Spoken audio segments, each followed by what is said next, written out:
l'histoire sur laquelle je veux m'appuyer pour vous parler,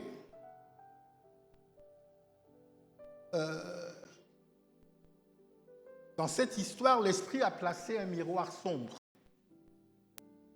Géasi, le serviteur attitré pour Élisée.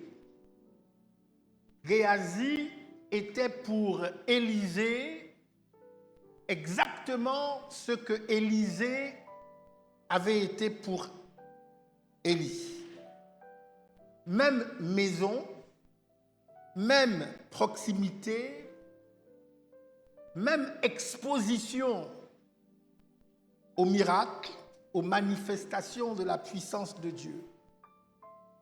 L'un finira couvert d'un manteau et l'autre finira couvert d'une lèpre. Et pas n'importe laquelle, une lèpre héréditaire. Car la loi de la transmission ne s'éteint jamais. Elle change seulement de contenu. Une phrase que je voudrais que vous reteniez: on transmet toujours quelque chose. Le manteau ou la lèpre.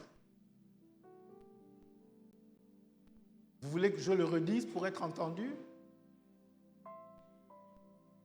On transmet toujours quelque chose. Le manteau ou la lèpre. D'ailleurs, c'est le titre de mon enseignement de ce soir. Alors, nous allons commencer par suivre l'homme au manteau. Essayer de comprendre son cheminement. Il y a 4 stations, 4 stops dans son cheminement et chacune de ces stations, chacun de ces arrêts, de ces stops est une porte. Une porte que beaucoup refusent de passer et qui signe leur disqualification à l'héritage. Lisons ensemble 2 Rois, le chapitre 2, les versets 1 et 2. Je lis dans la version Louis II. Lorsque l'Éternel fit monter Élie au ciel dans un tourbillon, Élie partait de Gilgal avec Élisée. Élie dit à Élisée: reste ici, je te prie, car l'Éternel m'envoie jusqu'à Béthel. Élie répondit: l'Éternel est vivant et ton âme est vivante. Je ne te quitterai point. Et ils descendirent à Béthel. 3 fois à Gilgal, à Béthel, à Jéricho. Élie, le père, offrira la même porte de sortie honorable. Reste ici, je te prie. J'ai indiqué lorsque j'ai commencé ce soir que l'information du départ imminent d'Élie était connue de tous dans le milieu des prophètes. Mais 3 fois, le fils, donc Élisée, refusera avec le même serment. Lorsqu'il refuse de rester ici, donc de ne plus avancer, de ne pas poursuivre le chemin avec son père, ce n'est pas de la désobéissance, mais il répond au test de libération. Ce que Élie veut vérifier, c'est si Élisée le suit par devoir, si Élisée poursuit l'homme par devoir ou l'héritage par destinée. L'héritier est celui qui refuse de s'arrêter une station avant le manteau. Parce que il y a un moment défini par Dieu où le manteau doit être partagé. Et le principe avec le manteau, c'est qu'il faut l'attendre. Il faut attendre. Maintenant, pourquoi ces 4 lieux? Ces 4 lieux sont une mémoire d'Israël. Et étudiés, compris ensemble, ils dessinent l'itinéraire intérieur de tout héritier. Alors, la première station, c'est Gilgal, là où le passé est roulé. Josué 5:9.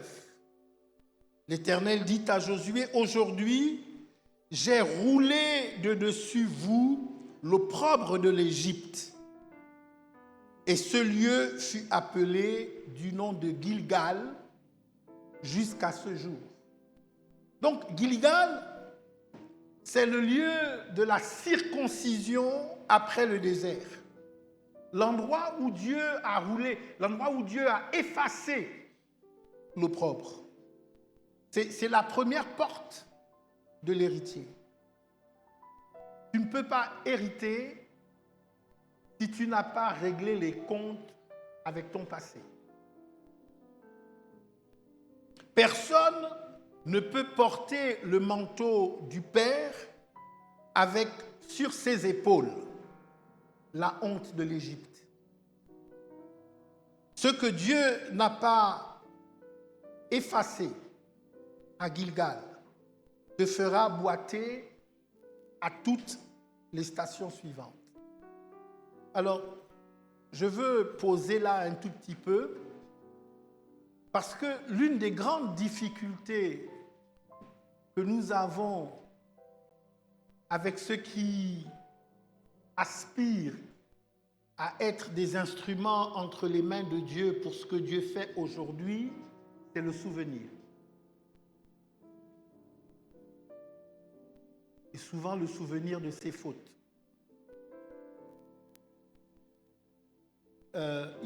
Il y a une nécessité à savoir tourner la page.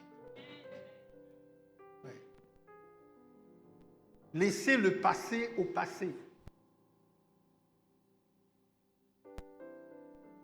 Parce que je reçois beaucoup de gens en entretien, je constate que certains hommes ou certaines femmes ont des difficultés à vivre la plénitude dans leur mariage à cause du souvenir des relations anciennes.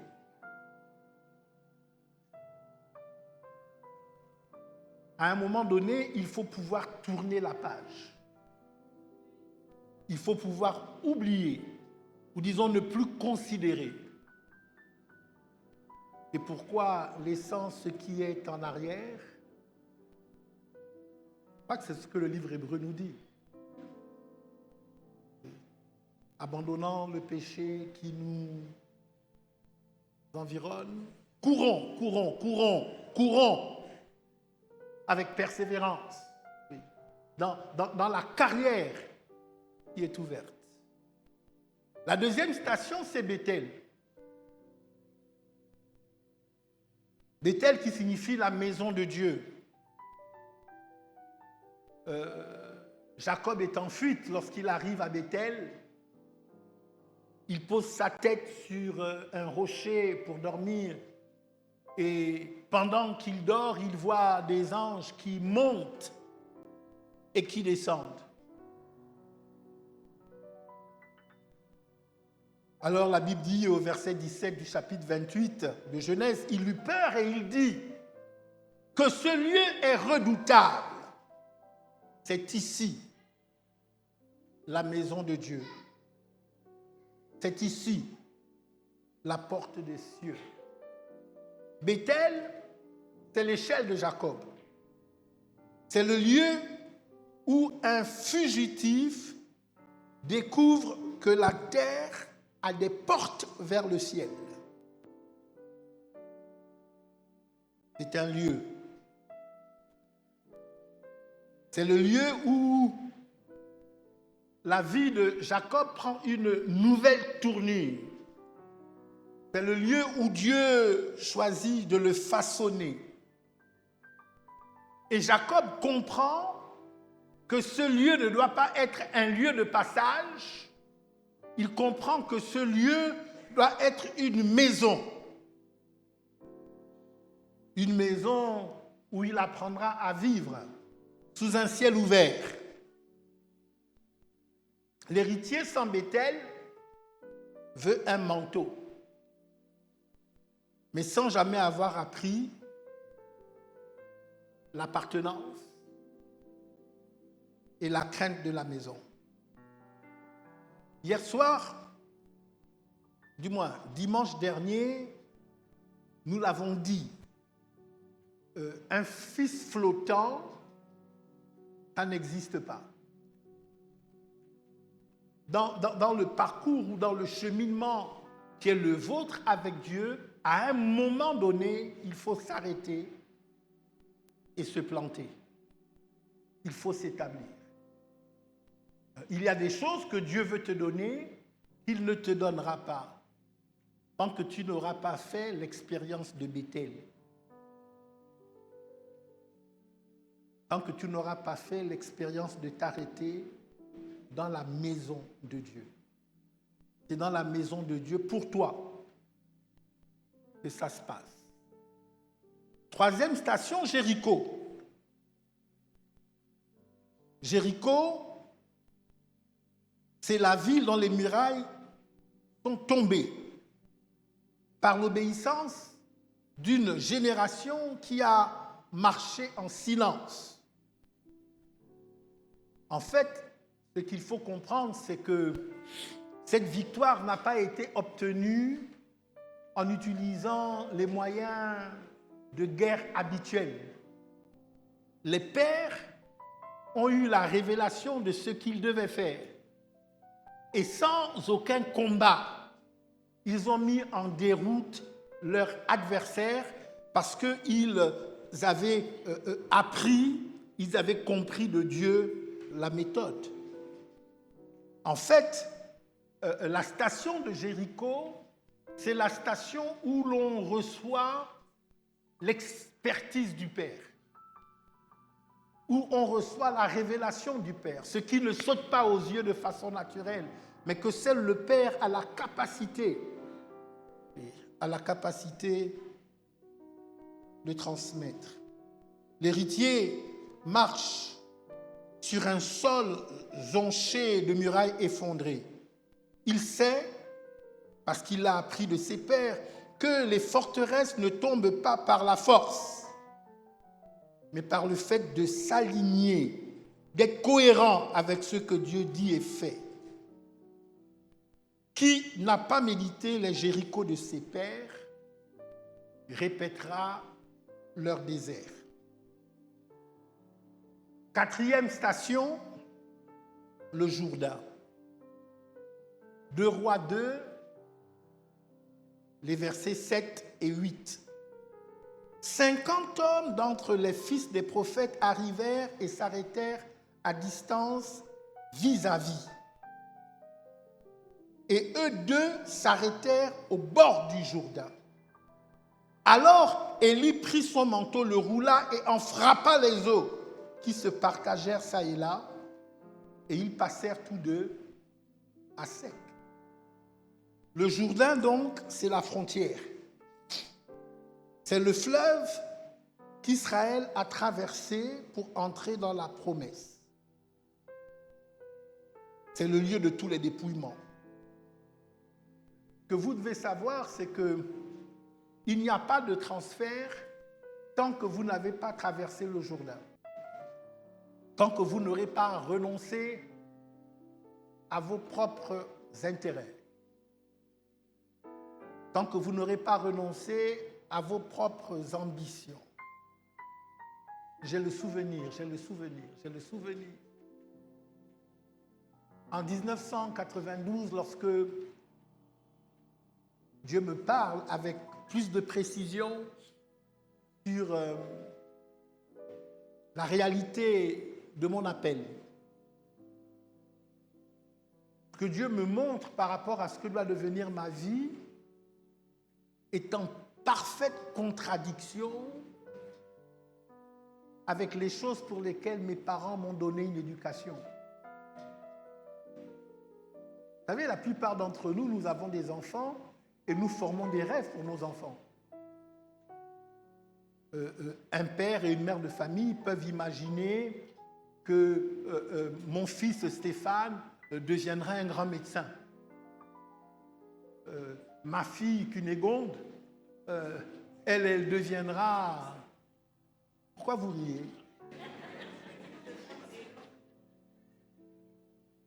Ce sont des prénoms qui existent. Je n'invente rien. Ma fille Cunégonde, elle deviendra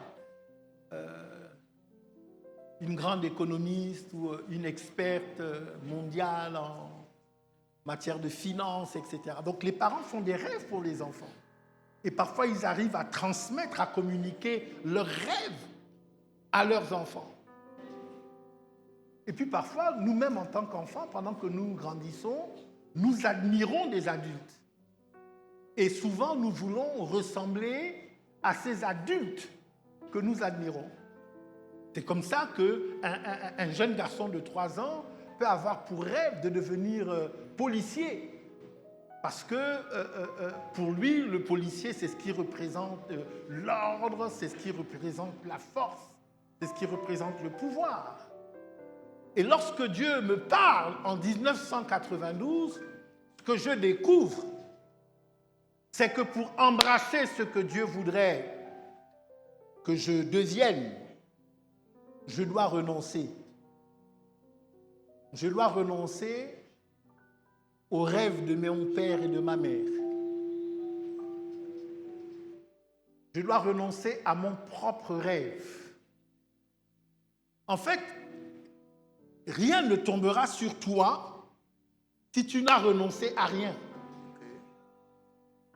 Alors, quand ils sont arrivés devant les eaux du Jourdain, ils étaient 50. Les 50 avaient l'information qu'après le Jourdain, quelque chose se passerait. Le père Élie serait enlevé et le manteau descendrait. Les 50 le savaient. Mais pour franchir le Jourdain, il fallait se dépouiller.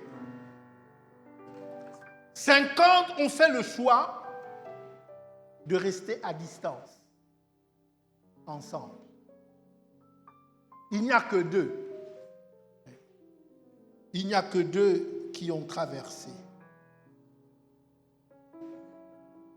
Eux avaient dit, les 50, à Élisée, « Sais-tu que l'Éternel enlève ton maître aujourd'hui ?» Élisée avait répondu, « Je le sais aussi, taisez-vous. » 2 Rois 2:3. L'héritier fait taire les commentateurs. Parce qu'on ne traverse pas le Jourdain en conversation. On traverse le Jourdain en consécration. On traverse le Jourdain en étant focalisé, en étant aligné avec la volonté du Père. 50 savaient, un seul a suivi. Je veux que vous sachiez que le manteau ne tombe jamais par hasard. Et le manteau ne tombe pas sur n'importe qui. Le manteau ne tombe pas sur les commentateurs. Le manteau ne tombe jamais du côté des spectateurs. Alors, je voudrais que on regarde un peu plus précisément l'échange entre Élie et Élisée. Élisée, c'est celui qui a franchi avec succès les 4 stations. Il a traversé le Jourdain. 2 Rois 2, les versets 9 et 10, lorsqu'ils eurent passé,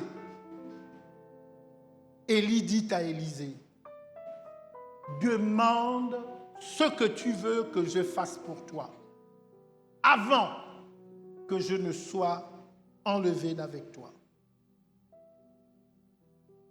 Je prie que Dieu pose cette question à quelqu'un dans cette saison.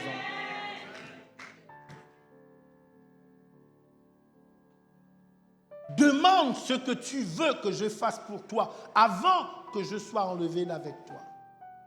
Élisée répondit, qu'il y ait sur moi, je te prie, une double portion de ton esprit.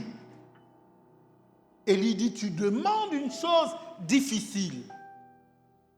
Mais si tu me vois pendant que je serai enlevé d'avec toi, cela t'arrivera ainsi. Sinon, cela n'arrivera pas.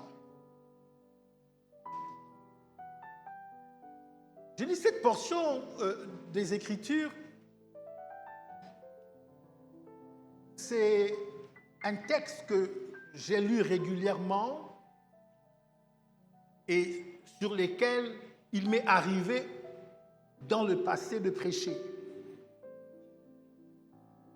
Et je l'ai prêché avec une autre compréhension. J'ai toujours pensé que quand Élisée a demandé la double portion de l'esprit d'Élie, ce qu'il demandait en réalité, c'était 2 fois la puissance qui était en Élie. J'ai toujours pensé que ce que Élisée avait demandé, c'était la capacité de faire 2 fois tout ce que Élie avait fait. Et il est possible que cette compréhension ne soit pas une erreur. Puisque on constate que Élisée, dans son vécu, a fait exactement 2 fois plus de miracles que Élie, -1. Et que le miracle manquant, il l'a fait au travers de ses ossements desséchés. Lorsqu'on a jeté un cadavre, un mort, sur ses ossements desséchés et que le mort est ressuscité.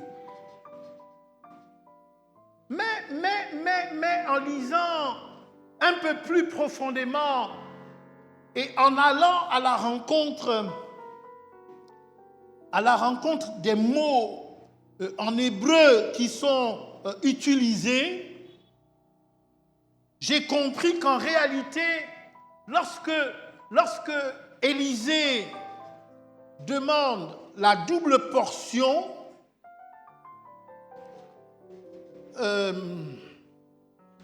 ce que Élisée demande, c'est un changement de statut.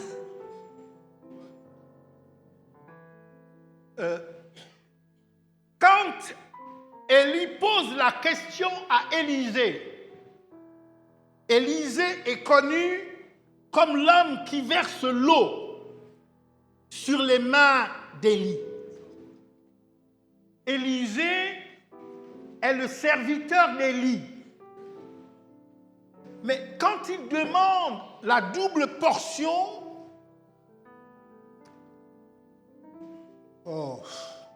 ce qu'il demande en réalité, c'est un statut nouveau. Il demande la part du premier-né. Il y a 2 étapes là. il demande d'abord à être reconnu comme fils. Et deuxièmement, il demande à être reconnu comme le fils aîné. Vous me dites, mais évêque, de quoi est-ce que tu parles? Mais le mot qui est traduit, c'est pi shnaim. C'est ça qui est traduit par portion double. Et ce mot, c'est mot pour mot la formule légale de Deutéronome 21, 17. La part du premier-né. Mais il reconnaîtra pour premier-né le fils de celle qu'il n'aime pas et lui donnera sur son bien une portion double. Car ce fils est les prémices de sa vigueur, le droit d'aînesse lui appartient.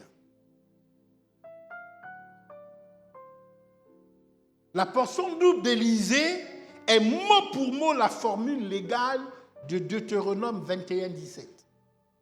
La part du premier-né. Donc, au bord du Jourdain, Élisée ne négocie pas une puissance. Il revendique une position, une place dans la lignée. Il dit, reconnais-moi comme ton fils aîné. Le serviteur qui versait l'eau vient de réclamer un droit d'aînesse. Voilà le passage du serviteur au fils.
Est-ce que je parle à quelqu'un?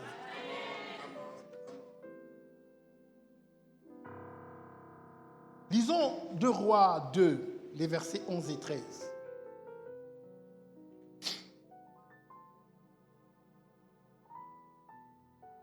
Comme il continuait à marcher en parlant, voici un char de feu et des chevaux de feu les séparèrent l'un de l'autre. Et Élie monta au ciel dans un tourbillon. Élisée regardait et criait, mon père, char d'Israël et sa cavalerie. Et il ne le vit plus. Saisissant alors ses vêtements, il les déchira en 2 morceaux et il releva le manteau qu'Élie avait laissé tomber. Puis il retourna et s'arrêta au bord du Jourdain. Il prit le manteau qu'Élie avait laissé tomber et il en frappa les eaux. Et il dit, où est l'Éternel, le Dieu d'Élie? Lui aussi, il frappa les eaux qui se partagèrent ça et là. Et Élisée passa. Alors, il y a 3 mouvements, ou disons 3 mystères. Premièrement, il voit. Et la clause du testament s'exécute. Parce que Élisée avait dit, si tu me vois. Ensuite, il crie mon père. Pas mon maître. Au moment du transfert. Alors, la vision révèle la relation. On hérite d'un père, jamais d'un patron, jamais d'un ami. Il déchire ses propres vêtements avant de relever le manteau. L'héritier renonce à sa propre couverture pour porter le mandat reçu. On ne superpose pas le manteau d'un père sur la garde-robe de son égo. Puis il frappe les os et le Dieu du Père répond au Fils. La succession est attestée par le ciel lui-même. Je veux que vous sachiez qu'on transmet toujours quelque chose. Le manteau ou la lèpre. Maintenant, cette histoire a un second versant. Un versant sombre.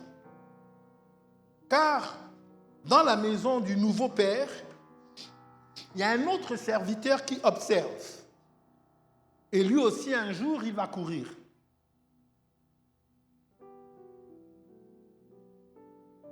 Des années plus tard, Naaman, général syrien, est guéri de sa lèpre dans le Jourdain. Je ne raconte pas ici les conditions de son miracle. Il a obtenu la permission de son roi de se rendre auprès du grand prophète d'Israël parce qu'il souffre de lèpre. Sur instruction prophétique, il plonge 7 fois dans les eaux du Jourdain et le miracle se produit. Il plonge 7 fois dans le Jourdain, le fleuve dont nous parlons depuis le début de mon message de ce soir.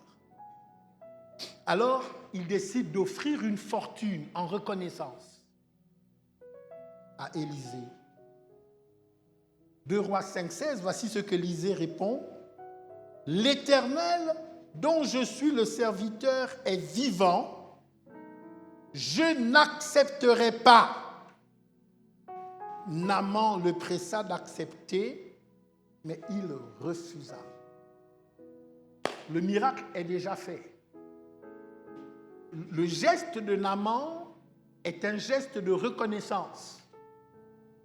Mais Élisée, pour des raisons que la Bible n'explique pas, refuse de prendre le cadeau que lui donne Naaman. Donc le Père a sanctifié un nom. Et voici ce que ce nom déclenche dans le cœur du serviteur. 2 Rois 5, 20. Géasi, serviteur d'Élisée, homme de Dieu, se dit en lui-même. Vous voyez la précision, homme de Dieu. Se dit en lui-même. Parce qu'en réalité, il y a homme de Dieu et homme de Dieu. Dans cet endroit, il y avait Élisée, homme de Dieu, et puis il y avait aussi Géasi, toujours.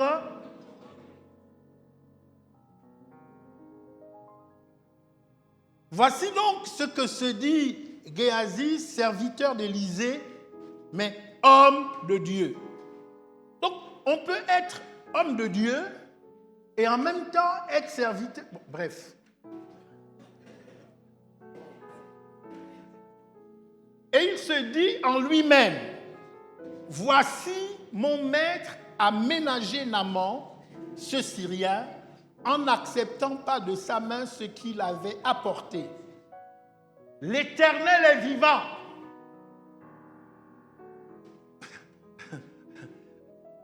Élisée avait dit, l'Éternel est vivant, je n'accepterai pas. Géasi dit, l'Éternel est vivant, je vais courir après lui et j'obtiendrai quelque chose. Disséquons un peu cette course. Car l'esprit de Géasi a 4 marqueurs. Et j'ai comme l'impression que l'esprit de Géasi court encore dans certaines de nos maisons. Premièrement, il monnaie ou il donne un prix à ce que le Père a sanctifié gratuit. Là où Élisée dit « je n'accepterai pas », Géasi dit « j'en obtiendrai quelque chose ». Ils sont dans la même maison. La désobéissance différée. On laisse le Père dire non en public, puis on va encaisser en privé.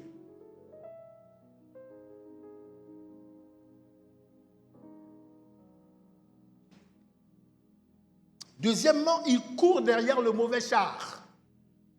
Élisée a couru derrière un char de feu. Géasi court derrière le char de Naaman.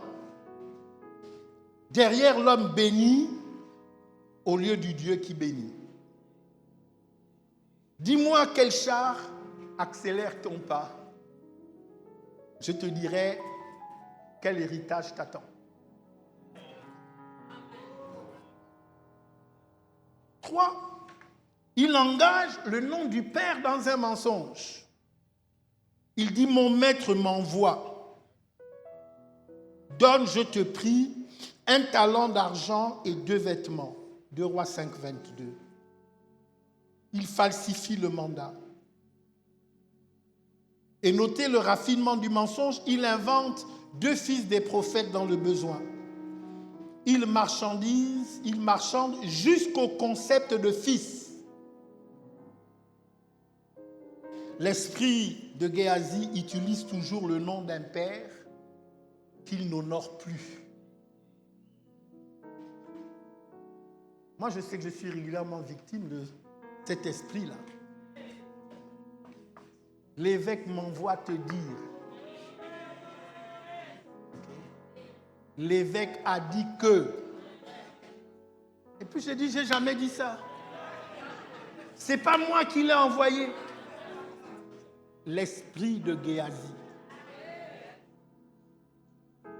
Quatrièmement, il cache, puis il nie. Il dissimule le butin dans la maison, c'est le verset 24. Puis il ment au Père les yeux dans les yeux. Il dit, ton serviteur n'est allé ni d'un côté ni d'un autre.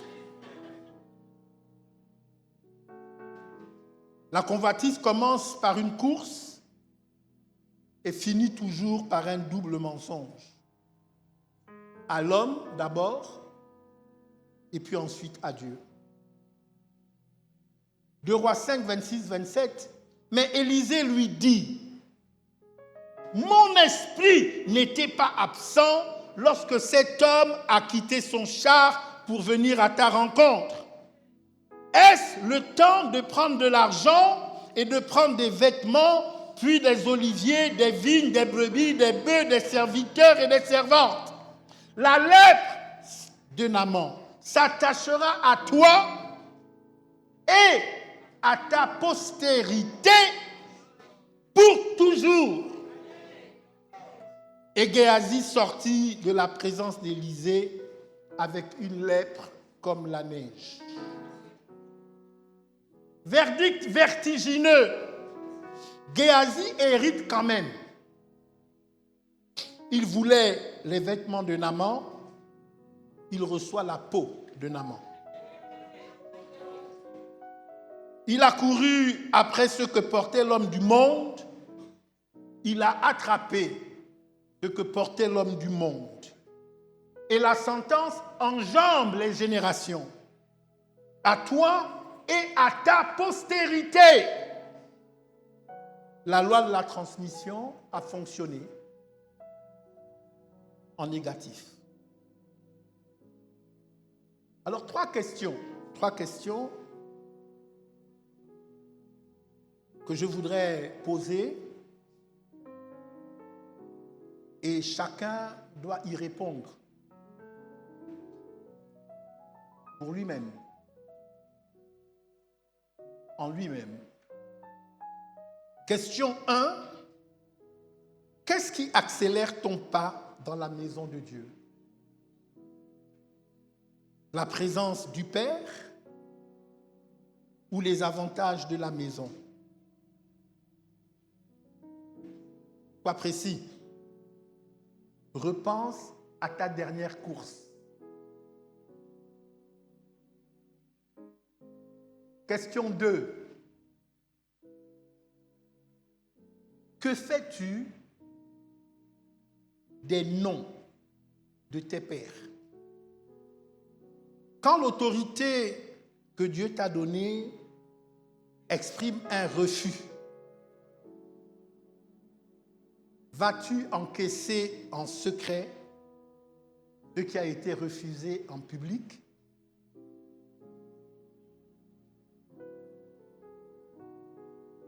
Troisième question. À quelle station t'es-tu arrêté? Gilgal? Tu n'as pas renoncé à ton passé? Bethel? Tu n'as jamais accepté d'être planté dans la maison? Jéricho? Tu n'as pas étudié les voies, les moyens, les méthodes des pères, ce qui a justifié leur victoire? Ou bien au bord du Jourdain? Informé, présent, mais à distance, avec les 50, avec la masse.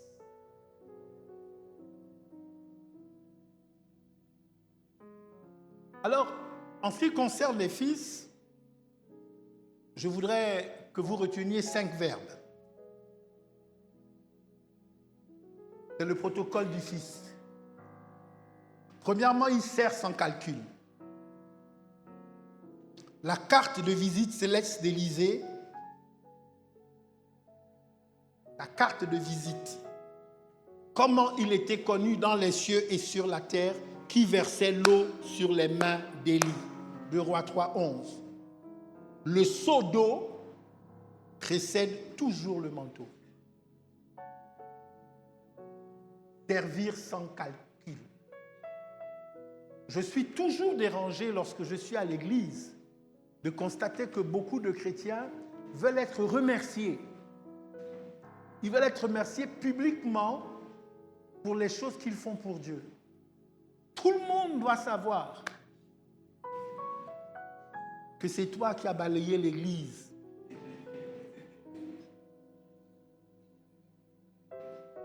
À la veille de la nuit de la traversée.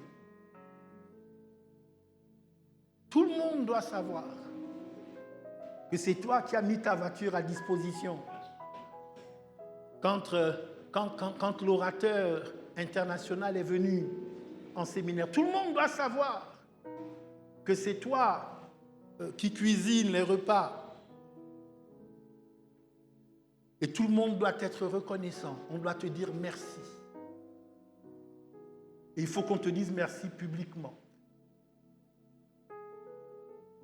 2. Un fils suit au-delà des portes de sortie. Chaque reste ici de la facilité est un test de libération. Refuse les arrêts honorables. La promotion se cache toujours une station plus loin. Je vais dire ça avec des mots plus simples. Les occasions, les opportunités de quitter, de partir, il y en aura tous les jours. Et parfois, c'est plus simple de partir et de dire dorénavant, je prierai à la maison. Ou bien de toutes les façons, il n'y a plus de monopole en termes d'église, j'irai prier ailleurs. Je connais aujourd'hui des gens qui, il y a quelques semaines, étaient mes fils et aujourd'hui ne le sont plus. Parce que pour eux, un père, c'est quelque chose qu'on achète au marché.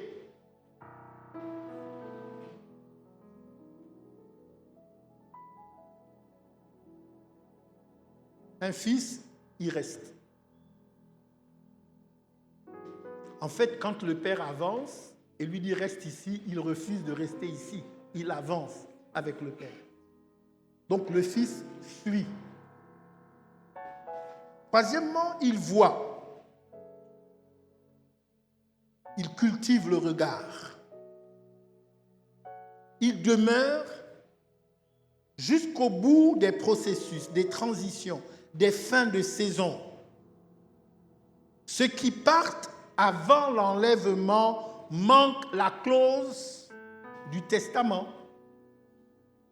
C'est comme ça que Élisée a dit à Élie, si tu me vois monter, le miracle est dans le regard. Si tu n'as pas vu, tu ne pourras pas recevoir. Il faut que tu voies, mais tu ne verras pas tant que le processus ne sera pas arrivé à son terme. Quatrièmement, le Fils déchire sa propre couverture. Il renonce au personnage qu'il s'était cousu. Les titres, l'image, l'autosuffisance. Le manteau ne se superpose pas, le manteau remplace. Ce n'est pas un peu de ce que je suis et puis je rajoute le manteau par-dessus. Il y a tellement de gens qui veulent réussir dans le ministère en faisant le filtre. Merci. En faisant le filtre. Ils ne veulent pas recevoir un manteau, ils veulent recevoir une portion de ce qu'ils jugent être nécessaire. Je ne sais pas si je parle à quelqu'un.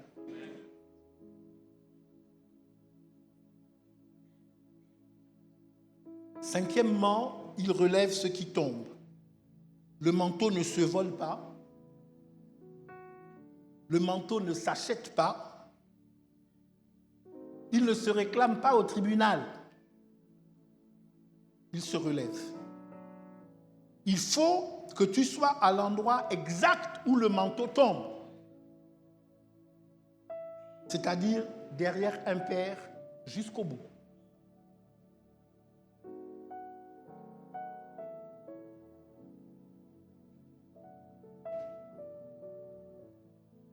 Je voudrais monter encore d'un étage.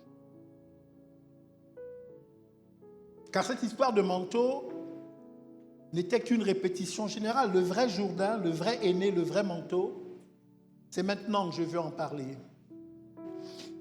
Voyons Luc. Ça va, vous me suivez? Les choses que je dis sont simples.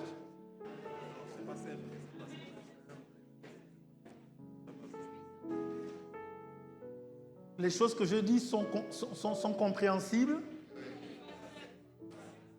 Écoutez, moi je ne cherche pas à vous simplifier la vie. J'ai bien conscience que le message prêché est radical. Parce que nous ne devons pas faire les choses à moitié. Et quel que soit ce que nous faisons, nous le faisons en allant au bout du chemin. Nous ne voulons pas, ici à l'église centrale, des chrétiens qui soient mi-figue, mi-raisin, qui soient ni chaud, ni froid. Si tu commences, il faut aller au bout. Et dans cette maison, nous sommes une maison de gens radicalisés. Nous sommes informés de ce que Dieu dit et de ce que Dieu pense, et nous voulons faire exactement comme Dieu a dit et selon la pensée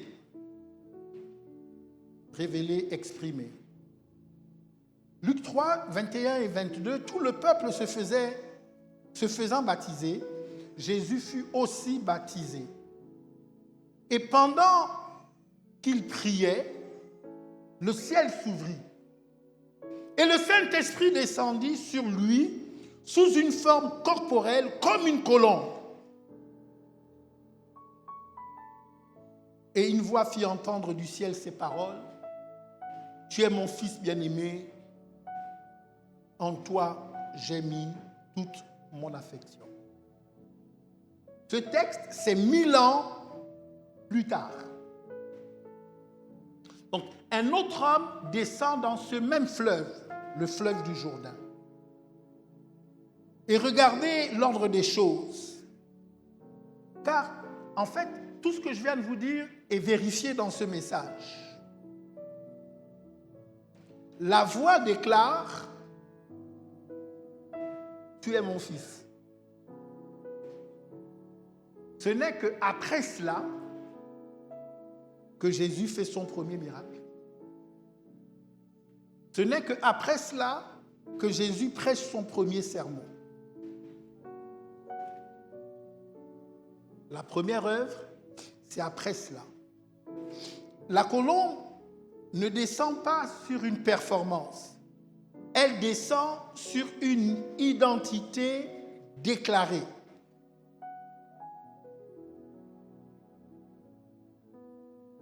Élisée reçut le manteau au Jourdain. Jésus a reçu la colombe au Jourdain. Les grands transferts du ciel se signent toujours à la frontière de la mort à soi. La filiation précède l'onction, hier comme aujourd'hui. Et maintenant, je veux terminer avec ça. Élie est monté et son manteau est tombé sur un fils. Maintenant, je voudrais que vous regardiez, considérez ce que Jésus, le fils aîné, a fait. C'est dans Luc 24, 49. Il dit, et voici, j'enverrai sur vous ce que mon Père a promis. Mais vous, restez dans la ville jusqu'à ce que vous soyez revêtus de la puissance d'en haut. Maintenant, acte 2, 33. Élevé par la droite de Dieu, il a reçu du Père le Saint-Esprit qui avait été promis et il l'a répandu comme vous le voyez et l'entendez. Le mot revêtu, c'est la traduction de enduo, jusqu'à ce que vous soyez enduo, revêtu. Littéralement, c'est habillé. Donc, Jésus décrit la promesse du Père avec le vocabulaire d'un vêtement. La Pentecôte n'est pas une émotion collective, c'est un manteau qui tombe. C'est le manteau de l'aîné, donc le Christ, monté au ciel. Vous voyez le parallèle que l'Esprit a cousu au travers des siècles. Élie monte dans un tourbillon, le manteau tombe sur Élisée. Jésus est élevé à la droite de Dieu, l'Esprit est répandu sur la chambre haute. Mais avec un renversement de génie, le manteau d'Élie ne couvrit qu'un fils aîné, le manteau de Christ tomba sur 120, puis sur toute la maison et dans toutes les nations. Et qui était dans la chambre haute? Ceux qui étaient restés. Jésus avait dit, restez dans la ville jusqu'à... Ceux qui sont partis n'ont rien reçu. Les 50 du Jourdain regardaient à distance. Mais les 120 de Jérusalem ont attendu jusqu'à ce que le vêtement tombe. C'est toujours la même loi. Le manteau tombe sur ce qui demeure. Est-ce que je parle à quelqu'un ce matin? À la Pentecôte, le manteau de l'aîné est tombé. Il n'a pas couvert un homme, il a couvert une dynastie. Alors, ce soir, il y a 2 courses qui se proposent à vous.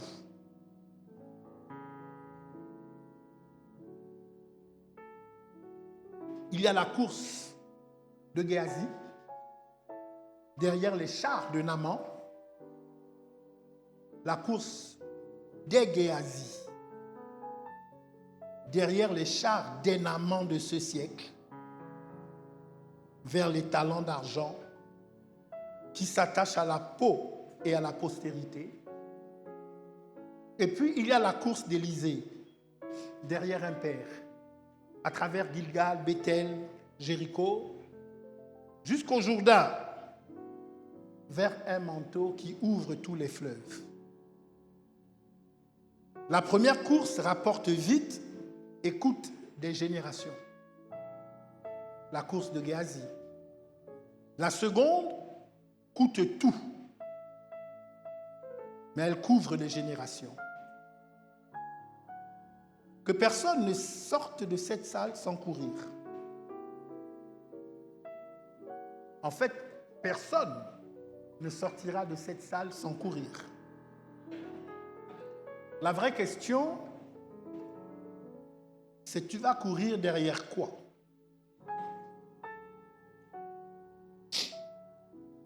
Souvenez-vous du chemin,